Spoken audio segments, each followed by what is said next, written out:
Ассалаумағалейкум, құрметті астаналықтар. Қар жауып отыр бізде. Қараңыздар.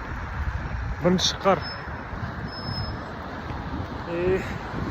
Бәрі үйлерінен дөңгелектерін алып шығып жатыр. Дөңгелекті ауыстыру керек уақыт келді. Жер қараңыздар. Жаңбыр, су. Қазір білмеймін, ертең азанда көктайғақ бола ма. Бәрі аман болсын, барлықтарыңыз. Ертерек дөңгелектеріңізді ауыстырып жүріңіздер, достар. Астана қаласының тұрғындары. Жер кәдімгі қайғанап жатыр қазір. Расстояние ұстамай ұшып келе жатқанда тонып жібергендей қайғанап отыр. Сондықтан баршаңызға сәттілік, күндеріңіз сәтті өтсін.